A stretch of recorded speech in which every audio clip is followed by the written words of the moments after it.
subscribe. ஆனா அவங்களெல்லாம் விட்டுட்டு அவர் நம்மை தெரிஞ்செடுத்திருக்கிறாருன்னா அவர் எவ்வளோ நல்ல தேவன் இல்ல. அது மட்டும் இல்லாம நமக்கு அவர் வழியையும் காட்டி தன்னுடைய ஒரே பேரான குமாரனை பார்க்கவும் செய்தாருன்னா அது நமக்கு கிடைச்ச பாக்கியம் இல்ல சம்பா? ஆமா அம்பா, வா உள்ள போய் அந்த தெய்வ குழந்தை பார்ப்போம். சரி வா போலாம் சம்பா.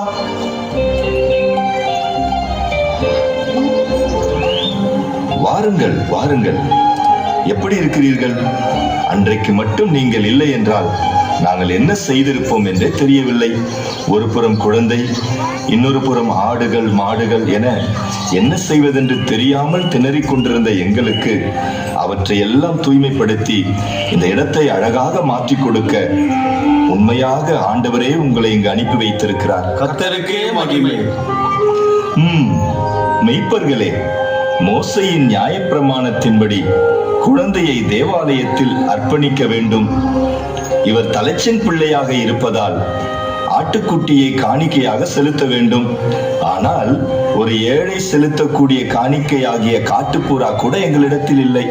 அதற்காக நீங்கள் ஏன் கவலைப்படுகிறீர்கள்? நாங்கள் உங்களுக்கு உதவி செய்கிறோம். எங்களிடத்தில் 2 புறாக்கள் உள்ளன, அதை நீங்களே எடுத்துக்கொள்ளுங்கள். கர்த்தருக்கென்று காணிக்கை செலுத்த ஆட்சேபம் இல்லையே. தாராளமா கொடு அம்பா, கர்த்தருக்கு கொடுப்பதுல எனக்கு மிகுந்த மகிழ்ச்சி தான். நல்லது மேய்ப்பர்களே, என்னிடம் கொஞ்சம் வார்கோதுமை இருக்கிறது. இவைகளை நாம் கர்த்தருக்கு காணிக்கையாக செலுத்தலாம். அது மட்டுமல்லாமல் நமக்கு தேவையான எல்லாவற்றையும் யெகோவா தேவனே பார்த்துக் கொள்வார். இனி நாம் எதை குறித்தும் கவலைப்பட வேண்டாம்.